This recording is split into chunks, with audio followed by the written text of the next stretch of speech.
I've had experience in the past with buyers having a home inspection and having an inspector look on the roof and finding hail damage. Often the seller is unaware of that damage. So the seller is able to file a claim with their insurance carrier, and ultimately the buyer is able to obtain a brand new roof on their purchase, which is a great start to their new home.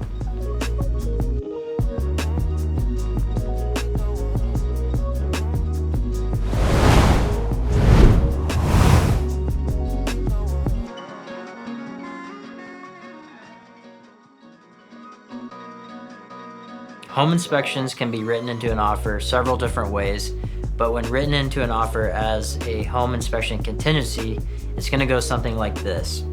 The home's going to go under contract, and at that point, if I am your buyer's agent, we'll schedule that home inspection to be done. Once that home inspection is complete, the same day, we'll do a walkthrough with the home inspector to see all of the findings throughout the house. Safety items will be noted, items of repair will be noted, and at that time we can review the report, discuss it with the home inspector, and then ultimately make a plan for what is going to be requested to be repaired from the seller. We'll do that all within a short amount of time so that repairs can be made and we can negotiate those things through the process.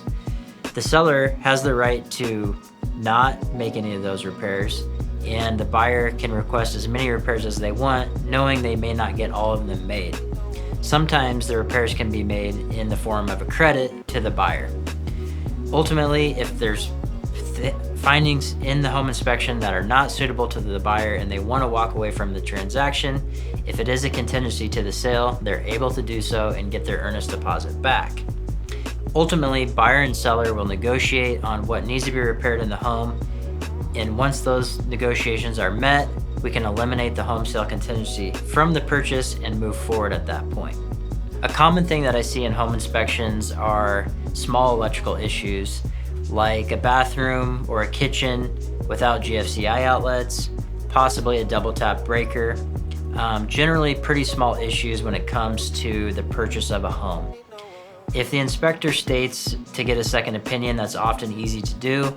Calling a local contractor, giving you an estimate on what those repairs would cost to be made, and that will help us negotiate through the home inspection process, or maybe ultimately decide that those are things that can be fixed once you purchase the home.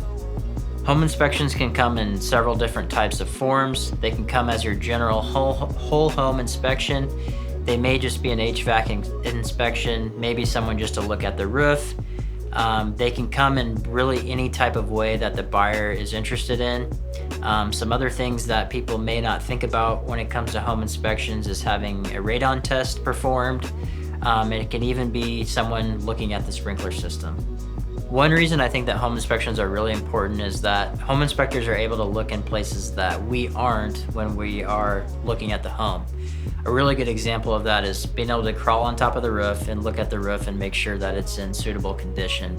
Oftentimes there's roofs with hail damage that the seller is unaware of, and if the home is purchased and in the hands of a new buyer, they cannot reflect back on that hail damage from the past.